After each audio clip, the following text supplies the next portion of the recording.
Welcome, everyone, to the ConTech Exec Podcast. Here today with Rocky Cherry from Cherry Coatings. Man, it's good to have you. We've been planning this for a little while, and I'm glad to have you here today. Thank you for joining me, Rocky. Welcome to the show. How are things going in the world of Cherry Coatings? Well, before I get that, I just want to say thank you so much for the opportunity to invite me on this podcast. It's just an amazing platform to share wonderful stories, and I'm super excited to be here with you today. So thank you. You know, Cherry Coatings is moving in the right direction. We've been fortunate to have a lot of blessings, and work is rich. Pipelines are full, and we are in good spirits. Our people are happy. Our culture is great. So just a lot of things to be grateful for. Well, that's great.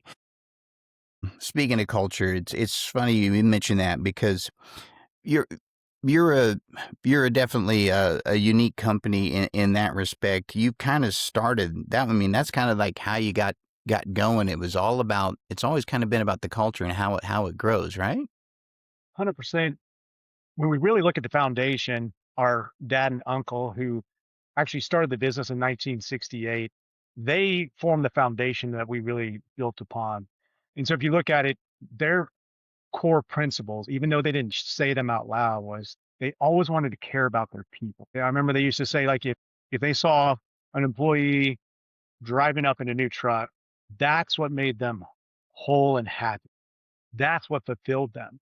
And so that principle was a core principle for us that we later on converted out to core values and shared them with everybody. That was part of our mission, part of our vision. The other thing is do what you say. And that was something that they were very respected in the industry because they were always men of their word. And so those two foundational principles really kind of helped us build upon a strong foundation. And those core principles have guided us very well. Yeah, I think that's a great point, and it's a great thing to kind of lead by example. And I don't know what your thoughts on my opinions today. There are some companies out there that I think sometimes people the work, the folks getting down there doing the work. And I don't care if you're a painter, if you're a carpenter, if you're an electrician. Sometimes they feel like they get lost in the shuffle, whether it's because they may not have all the tools that they need, or maybe because they feel like they do a lot of work to get zero recognition, those types of things. Or a big one, and it's something that I kind of always harp on, is like training people up to get better, to do better, to be able to move into that next phase of their career. Because truly, if the Generation Z, I will say, some of them are starting to understand, hey, the trades are a career, right? And again, that's painting trades, that's carpentry trades, that's electrical trades. These are careers. These are things where people can really earn a good living, support a family, and do those things. One thing about the painting trade, though, is that in the previous years, I would say in the past, it was never a really respected trade. I remember my dad used to say back in the 80s when things were going bad, banks weren't giving out loans. And he said, if you're the three Ps, a preacher, a plumber, or a painter, don't even consider walking in the door because he ain't getting a loan. And I also remember when I was 16, I was working for a foreman. His name was John Stowell. We go to a Subway. We're for lunch, so we're dressed up in our painter's whites and sand in my hair from sanding the walls and just dirty painter dry hanging out in my back pocket. Back then, Subway was super popular and like lots of business people went to it. I remember standing in a long line because, it was a good deal, good food.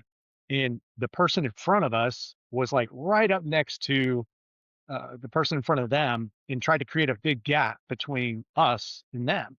And she was in a business suit. And then the person behind us was in a business suit and they like held back. They were practicing social distancing when social distancing wasn't even a thing. Right. And I remember thinking to myself, like, man, these people don't know who I am. I'm an educated guy. I'm going to go to college, hopefully play professional baseball one day. Like college scouts are calling me, professional baseball scouts are calling me. Like, I'm going places, guys. And you think that you're looking down on me because I'm a painter. And that's when I looked over my foreman and second generation painter. His uncle worked for our company. Actually, we had named an award after his uncle called the Curtis Gibson Award. And I looked at him and he didn't have that same hope. He was what he was. And so that's really struck me as a young man that like we have to fight to give these guys purpose, meaning, and show that they are valued and cared. And so that was the one thing that we felt like if we could grow this business, that people recognize us and people can say like, hey, I work for this company. I painted this stadium, this building, we're doing big things. People recognize them and go, wow, you're a part of that? That's amazing. And that was a gift that we kind of want to give to people is know that they have value, that they have worth. And sometimes I feel like you were talking about in the trades, people think you got to go to college to be successful, but you don't. The trades have so much value. Yeah, so much to offer. I don't think that folks recognize how much work goes into, and it just finishes.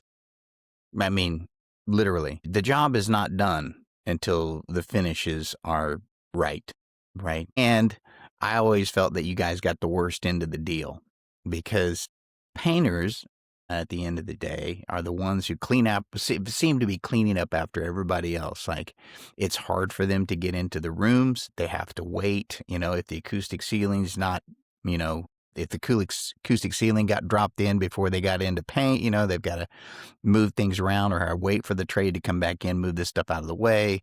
They really do, the finishing portion has to deal with a lot of stuff, right? They deal with a lot of other people's messes. And I feel for them. I really do, because at the end of the day, you guys are working the long hours because you're right at the end of the job, kind of, and and there's a lot of pressure. And people don't realize that, especially when you've got the tight schedule or the condensed schedule, I will say. And then suddenly now we got to get in here and get this thing painted. Well, what's taking so long? Well, paint requires a dry time, the same thing with, mudding and finishing and, wallpaper, all these kind of things. Everything takes some time. Well, it's about time somebody actually agrees with us that we've got a hard job and everything comes down on us, because I feel like they always want us to save the day, but they don't realize that a lot of times the mistakes they made on early on are being put on our shoulders. But I think that's something where technology really helps us is because we're able to actually document Mm-hmm. things such as, hey, this is where the schedule pushed, and we're having to work these overtime, and this is trade damage that is not part of our contract. This is outside of it. And before it used to be a fight, but Mm-hmm. now we're able to document it. We're able to give people updated cost. That way they can be aware. And it really just helps that process kind of finish out well, because to your point, at the end of the job, what sells it is the finishes, Yeah. how it looks. Yeah. In order for us to be compensated well and to feel like we're not just repainting all this stuff, you know what I mean? It becomes repetitive, but if we're getting paid for it, it just makes it feel better. And technology is something that really helps us on that path. I did a interview with Elliot Wagenheim, and it came out this past week. He's a legal guy in the construction world.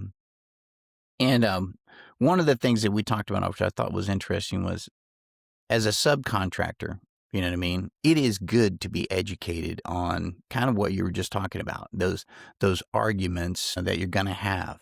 Obviously, there's going to be delays, and obviously there's going to be things that happen that are kind of outside of the plan, right? Whether it's one trade gets delayed, which then turns into another, that turns into another. And technology in itself has been very good, I think, in up to this point in advancing our communication. Because I think the biggest thing that we run into is a lot of times is that there's zero communication.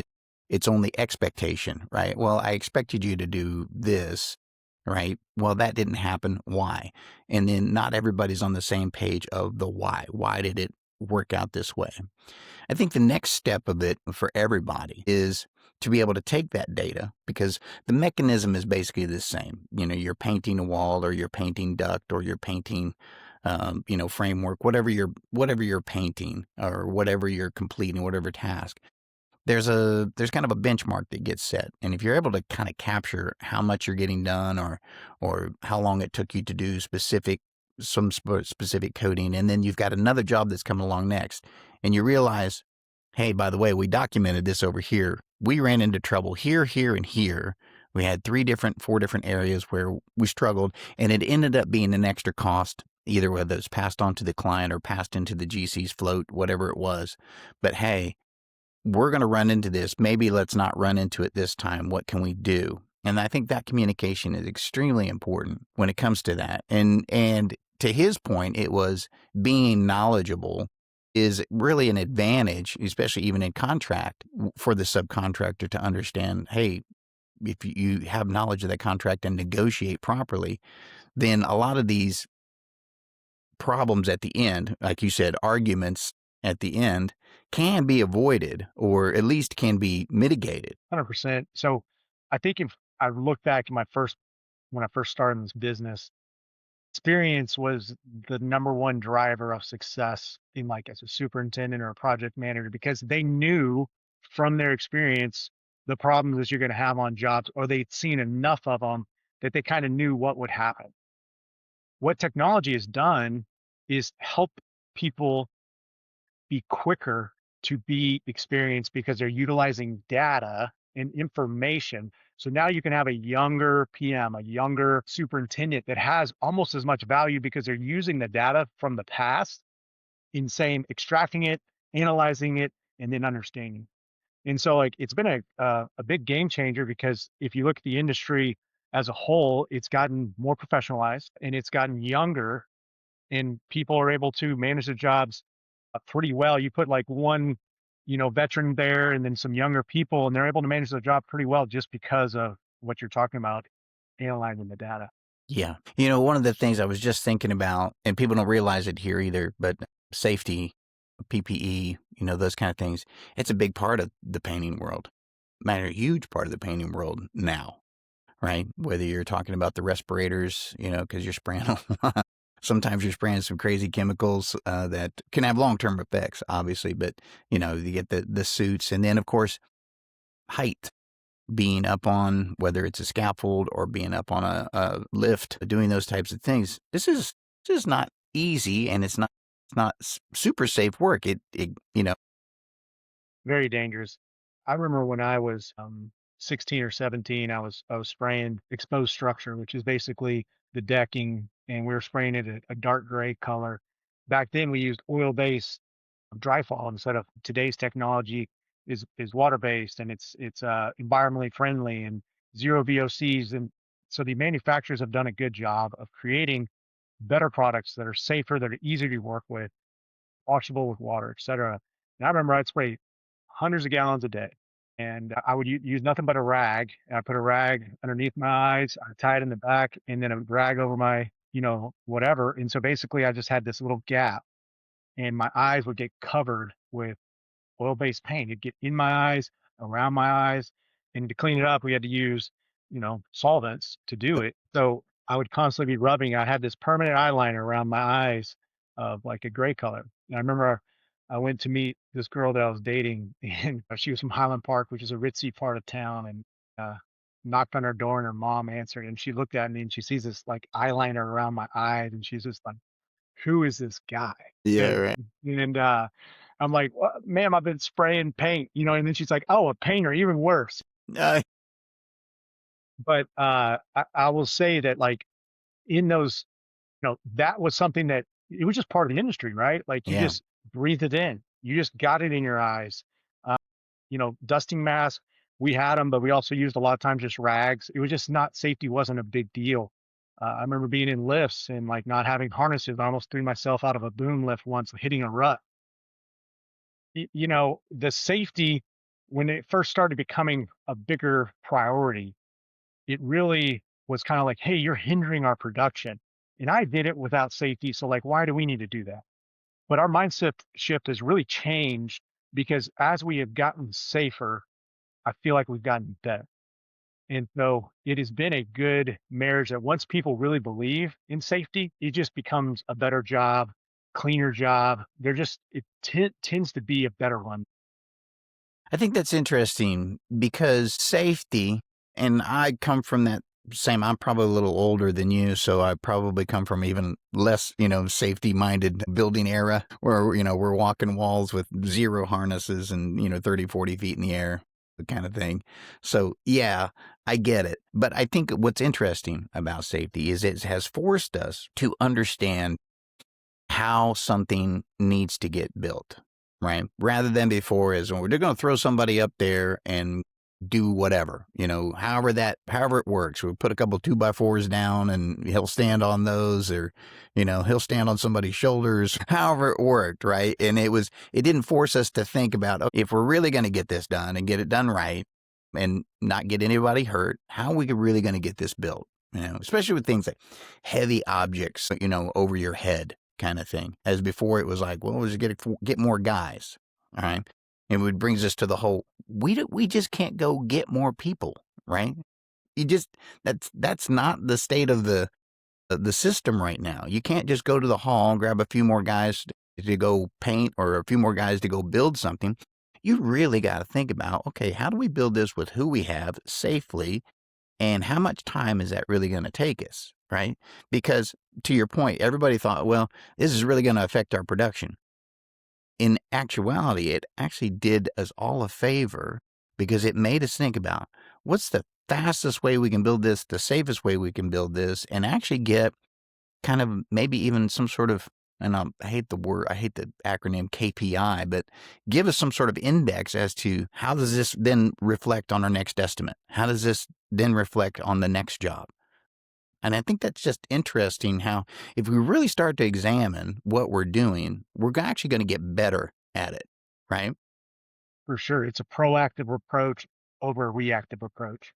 You know, if you're going to actually put safety in with the schedule, you're going to have to plan it out. And the more planning we do, the more successful these jobs are going to be.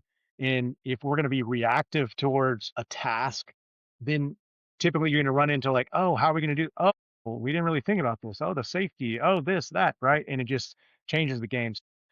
Safety has really caused us to be more proactive, better in planning and pre-planning and all that communication. So it just has helped the industry tremendously. And it's great.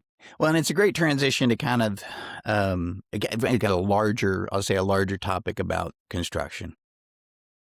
I just did an article. I'm not trying to be an alarmist or anything like that, but I just did an article on the age of AI and the demand, the demand for the build. And I'm sure Cherry Coatings is maybe involved in some data center finish outs, and Just maybe. just maybe. Maybe you're involved in a few. I mean, you're only in like 10 states. I don't know. So, but I think about this. There's a huge demand for it, and AI, all this stuff, digital infrastructure, none of it exists without construction.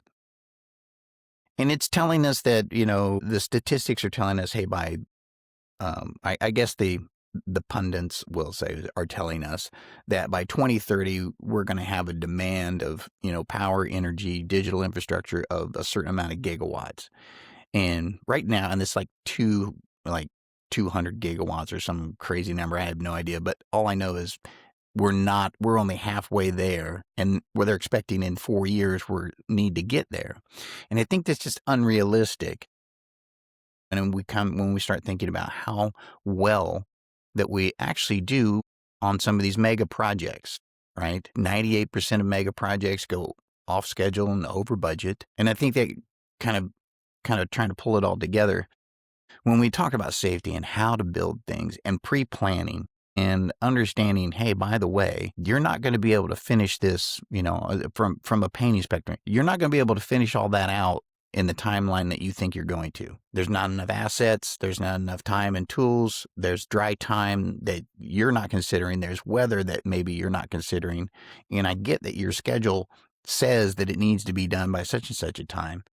How does that affect are you guys now involved in some of these is where you're like, hey, let's be clear about this. That's not going to happen.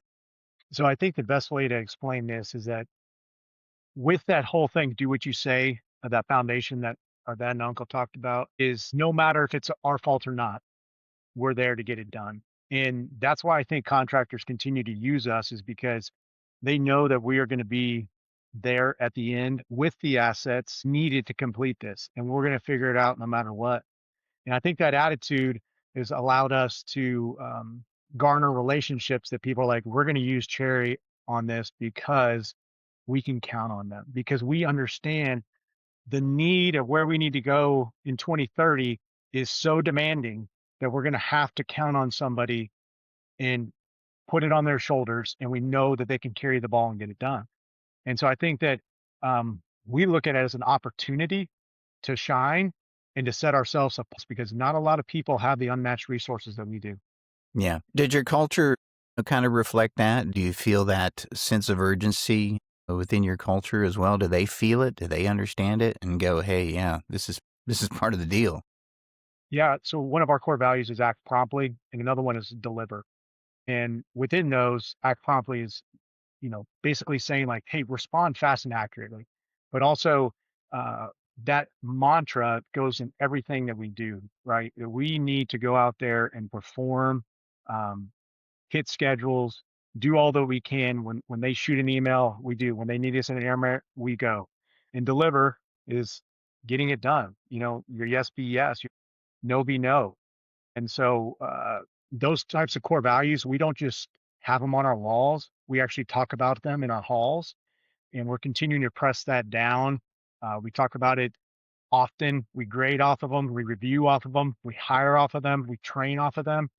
And I think our other core values probably correlate with that too, because one of them, servant heart, and serving others is like, hey, your contractor, you're serving them in a way to, make this job successful, make them look good for the owner, which is always a win for us too, right? And so I think the sense of urgency, or the act promptly, I think getting the job done, deliver, and I think serving our clients as well as our people, our servant heart, is all top to bottom being handled. Yeah. Let's talk more about that, the servant heart, because I think that may be something that gets lost sometimes with companies. Folks have the pictures on the wall, right? They've got the inspirational pictures on the wall that says, honesty, integrity, those types of things. And your culture's not that, right? You can't just throw that up on the wall and say, this is our culture. They point to that. It's actually through action that your culture gets developed. So I think it's interesting that you say that servant heart mentality, because I do think when people start to think about the trades, they forget that um, we serve the public for everything that gets built. And so, I'm not going to go really religious here, but I am going to say, like, the Bible is the number one selling book. And within the Bible, there's a lot of great principles. And one of them is Mark 10:45, which says, even the Son of Man did not come to be served, but to serve. Yeah. And so even if the greatest creator, the most powerful man who walked on earth, fully God, fully man, sinless, if he is here to serve, why wouldn't I be here to serve? And so, like, that's where our heart comes from, is that when we see how we treat others, the golden rule, treat others the way you want to be treated, right? Hmm. And the great commandment, love your God with all your soul, your heart, your mind, but also love your neighbor as yourself, right? Like, those are commandments, and those are things that, whether you believe in the Bible or not, it is really good wisdom. And so the one thing that we really try to focus on is that, like, if we want to be more like Christ, we have to be a servant. And so that's where we get our background from, is that, yes, our dad and uncle kind of showed that care for others, but we're just, trying to honor our God. Yeah, and that's good. You carry on those values, and it's obviously served Cherry Coatings very well. And I think that's interesting because, again, the amount that you serve others then becomes, served, I guess, to you. It grows. It only grows in that direction. If you find a way to serve others and do a good job at it and kind of keep that mindset, guess what? That's where growth happens in your life, in the lives of others. And so I think that's a very positive message that maybe we're missing a little bit today. I think that's interesting. And when I think about construction technology and the technology that's in construction to kind of transfer that in, sometimes you see platforms that come up that are designed to serve, right? But they never quite hit the mark, right? They may have some sort of solution that kind of works, but it doesn't quite get there. And then, then they end up selling, kind of maybe selling their product to a bigger product, and then certainly what you have. And I'm not going to put you on the spot, but, and any kind of company on the spot, but I'm sure you've dealt with that where you've thought that there was a technological solution to something and you realize maybe that wasn't it. Maybe it was a people thing, but I don't know if you can expound on that a little bit. Yeah, I will say that a lot of times companies or tech companies, I should say, they try to say like, oh man, we can do it all, right? Mm-hmm. And then when you find out, it sounds good, looks like that shiny coin, but then they don't really do anything at all well. It's like the jack of all trades and the Master of master of none. none, right? And so what we found out is that most of the time, technology that tries to capture it all creates more problems. And what we kind of look at is we have to have technology that has a lot of integration ability, open APIs, because people are doing really well at what their trade is or their master. My light just went off in my office. It's on automatic timer, trying to save the world, right? Energy. I get it. When we see people that do something really well, we have to get it to integrate within the core system. So like our core system needs to do like accounting really, really well. And then we try to bolt on other things. Originally, we bought a ERP system. I don't know if you want me to tell the name or not. Because We probably should just leave that out for right okay. now. We don't want to throw anybody under the bus. Yeah, I'm not here to throw them under the bus, even though I'd like to, because they overpromised and underdelivered. And that's why people don't do business with companies, is because of that. But they promised this complete system and it really didn't do what it's supposed to. And they're actually a strong name in the industry, in the construction industry. They sponsor a whole lot of things, and their customer service was way below average. I would strongly recommend nobody use this product, but they are a great sales team and they produce this like, wow, look what you can have. Mm-hmm. Sometimes you have to go through these mistakes in order to really figure it out. And the key is to have a good roadmap, because a lot of times we go into technology, we're just kind of going like, oh, there's a shiny thing over here. Oh yeah, I like that. Mm-hmm. Oh, there's a shiny thing over here. That solves a problem over here, but we're really not looking at the big picture of like, hey, what's really the destination and how are these systems going to communicate with each other? And so what we looked up is we had all these different systems, but none of them were really communicating, which caused double entries, which caused us trying to like create open APIs, even though like some of them didn't. So we download the data, then take the data and then migrate it in and all this stuff. So it just created a whole lot of work. But once we got a CIO, Chief Information Officer, he created a roadmap. Okay, we got to find a core system. Where are the problems that we need to solve? Okay, these systems or technology can solve these problems. Do they integrate well? And then we kind of were able to piece that together. And we're still in that process, but just in the early stages, you see so much fruit.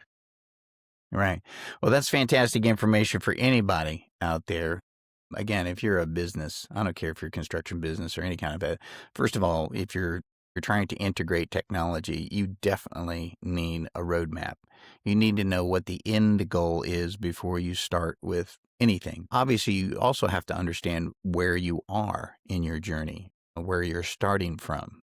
Right? Any journey requires at least 2 points, and then kind of you can then plot a course from there. But you have to have a start. You have to know where you're starting from, and you have to know where you want to end up, or at least close to where you want to end up. Obviously, along the way, it's not necessarily a linear path, but it is. And of course, your prime example was you kind of started down that road with whatever ERP that was. But you found out probably very quickly that the path wasn't linear with them at all. So I think that's interesting. One of the things I always talk about with clients that I work with is like, guys, your gains along your path, no matter what you're doing, probably didn't come in big steps. Right? Most of your gains were seen as they were incremental. They were small, probably somewhat unrecognizable, even though over time, the little improvements that you made become big improvements over time. And I want to kind of bring you back to, I'm going to go to baseball here a little bit just because I'm a big fan, but you were a pitcher, right? Yes. And Pitcher so, for the Baltimore Orioles and Chicago Cubs. yeah. And I want you to kind of, again, I think it's interesting because, again, gains in baseball, they're not huge, right? I don't care if you're a pitcher or if you're a hitter, it's little changes, little adjustments to then kind of hone in on bigger improvements. And it's over time, right? I mean, I think of, we used to analyze film and I would look at my arm angle and just see like, okay, man, when I'm just this much more this way, I get on top of the ball better, my velocity is better and all that. The thing is sometimes you get too in the weeds on Mm-hmm. it and you really just need to go back to your foundation. And so like when I looked at when I was successful as a pitcher, it was the foundation that really was like, okay, I have to get to a balance point. I have to stay back. I have to keep my front side closed. And if I did those three things, typically I was really successful. Mm-hmm. So what my takeaway was that is like, keep it simple, stupid. Sometimes we can overcomplicate things Mm-hmm. and it creates just a little bit of too much noise. But I do think that when we do anything in life, we can't just expect to go from high school to a Major League Baseball player. It took me a journey of peaks and valleys, learning, and those valleys were probably more beneficial than the peaks because it really taught me a lot. And those are those little stepping stones that you're talking about. It was just like one step at a time. But overall, even though there's peaks and valleys, it's up and to the right. And you're just continually growing and continually moving in the right direction. And so I remember one story. I pitched at the last game at Old Yankee Stadium, and I wasn't supposed to pitch. And I show up to the game Sunday, and it was basically a Sunday show and go, which means you don't practice. You do whatever you want. Like you just show and go. And so they had all the Yankee greats there. They announced each person. If they were deceased, like Babe Ruth, they would have their great great great granddaughter there, Whitey Ford, great great grandson there, whatever.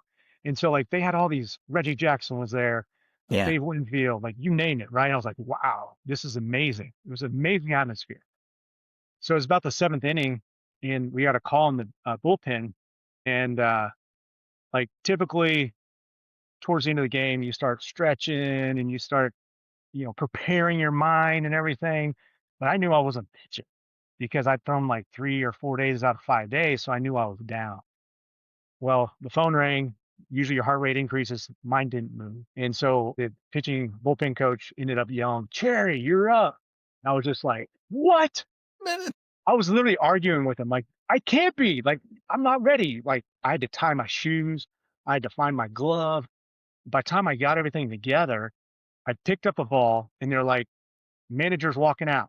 And I'm just like, oh my gosh, I'm going into the game, World Series type atmosphere, and I'm not ready. Yeah. Ice Right? cold. Yeah. Ice cold. And it's a September night in New York. So it's cool. You're breathing that cold air, that smoke out of your mouth. I literally threw like 4 balls standing up, like the catcher standing up. They open up the gates and I run in. Well, I ended up doing really well, and I had success. Got out of that first inning, went out to the next inning, pitched, got 2 outs. So it was 2 outs, top of the ninth, or I mean, sorry, bottom of the eighth, because it was Yankees home game, last game at Yankee Stadium, and they announced now batting number 2, Jeter, number 2, Derek. The captain. I love it. And I'm like, oh my gosh, this is pretty epic. Like Well, yeah. I'm rolling and I'm sitting here on the mound and he's getting a standing ovation. And it's like all the cameras are flashing, taking pictures of like Derek Jeter, the captain, Yeah. Mr. Last at bat at Old Last Yankees. at bat at old Yankee Stadium for Yeah. him.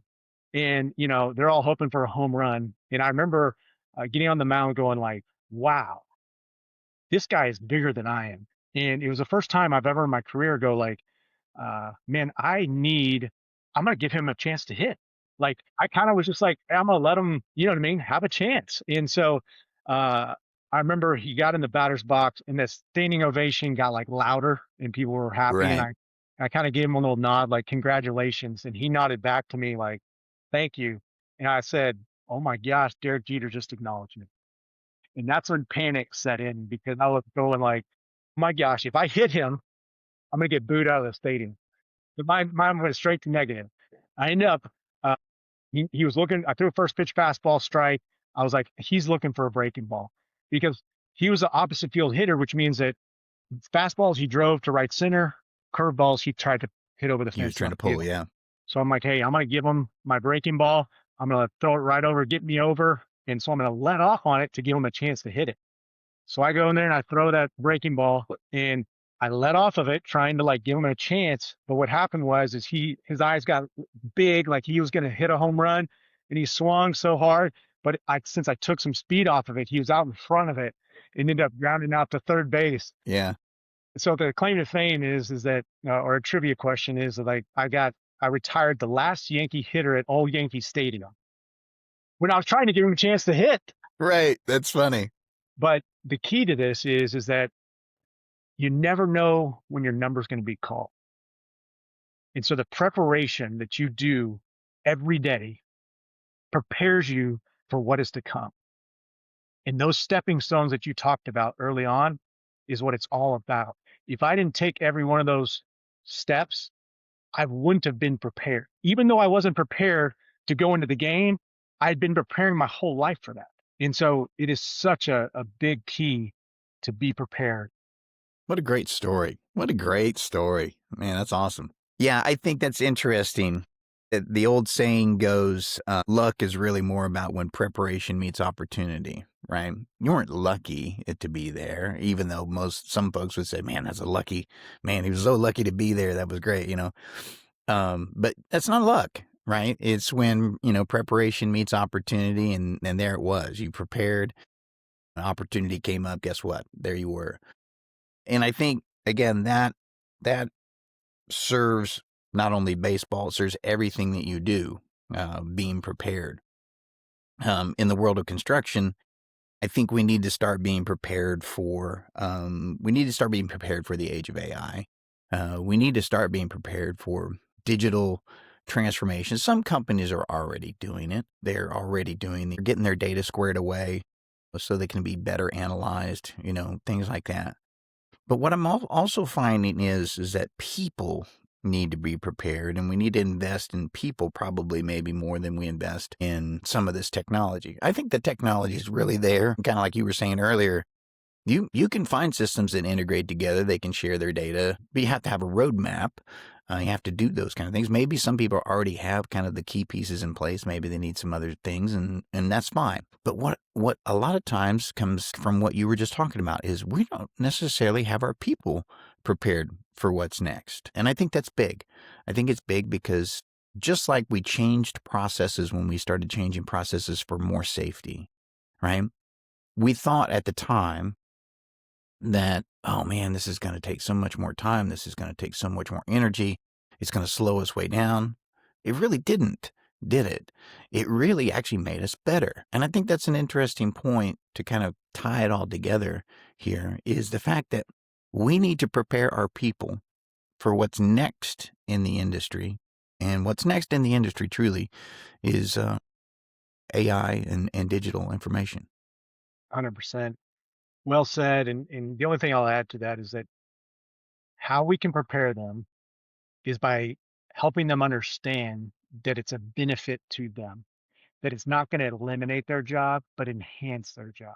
It's going to create efficiencies. It's going to remove barriers such as double entry and time wasted, that it is actually going to help them become better, to move up, to maybe have higher dreams of where they can reach. And I think that sometimes technology changes that vision for people where they get scared of it because change is sometimes hard for people to like accept. And so that's our job as leaders is to help them understand the bigger picture of why it's good for them. Yeah, I think that's interesting that you do say that because it is true. Change is scary, sometimes difficult to accept because you don't necessarily see the other side of it. You can't necessarily, you have an idea of the outcome, but you don't know what the outcome's going to be. Just like you didn't know you're going to play that night at, Old Yankee Stadium. You had no idea. You thought, you had a crystal ball and you knew what exactly was going to go down. And then guess what? Because my mom always says, God has different plans. For And I sure. think that's interesting because we don't have crystal balls, you know? We can plot a course and we can have intention of where we want to go. But at the end of the day, that intention is definitely driven by circumstance and challenge. And it's how we deal with, said challenges and the things that we learn from those challenges that then tell us, are we on the right path? Do I need to correct a little bit of that course and head maybe a little bit more in this direction, not necessarily in that direction? And one of the big things that I always, whether it's in my newsletters or LinkedIn posts or when I'm talking with clients, is, hey, how are your people doing? And what's their expectation, right? What are they thinking? Do you know? Have you evaluated it? Those types of things. And so that's why I was glad to have you on here today, because I know that, Cherry Coatings is about that servant mentality. It's about their people. And that's kind of the secret sauce maybe to y'all's success. 100%. And I'll leave with this example. If we are captains on a ship and we've got our crews underneath us, we are running this type of ship and it is serving a purpose, but that ship is only as good as the people that are in there moving it, running it, making sure we're on course, that we're hitting our vision, like the journey you're talking about, all those types of things. And we've got to treat our crew well because they've got to be competent in what they do. They've got to feel part of the team. We've got to have good communication. Like everything has got to be people oriented because the vessel is only so much. And eventually, when technology advances, we're going to move into a bigger, better ship that can run faster, get to the places we want to in a more efficient way. But at the end of the day, it's still the same group of people going to be riding together and navigating that ship together. And so the core of all this, no matter what ship you're in, whether it's a rowboat or a super yacht or a racing sailboat, it's all about the crew. And so if we have a people first mentality, we have that vision to know where we're going, then those things allow you to prepare for the journey. And to your point, sometimes you prepare and it doesn't go well. But that's where you guys have the community and the people to help lift you up, keep the spirits high, keep united in the front and going like, hey, it's okay. We're still going in the same direction. We just had to change course a little bit. The storm threw us off, but we're going to get out of it. And there's daylight at the end of the tunnel. And so we just keep moving north. Yeah, I don't know that from the sailors reference, I don't know that calm seas ever taught sailors any lessons, right? It's always the stormy seas that you got a lot of lessons from and learned. So I think that's interesting and very poignant. And I think that's something we can wrap up with. Rocky, again, Cherry Coatings is just a fantastic reputation, and I'm glad you came on today to talk about the things we talked about. I think it's very appropriate to say that we're going to move this ship along, whether you're painting or whether you're building or whether you're, banking. I don't care, whatever you're in business, you're in this world. Becoming a servant to what you're trying to do is probably the best path, and lifting other people up and building other people up is probably the best path. Well said, Robert. I appreciate you having me on, and hopefully this helps other leaders and people and businesses move the right direction. Hope so too. Thanks everybody for joining us today. Man, it was a fantastic conversation, and I hope we can do it again, Rocky, sometime in the future. That would be fantastic. Again, we had a great conversation. Until next time, everybody, stay safe out there on the job sites, and we'll see you next time on the ConTech Exec.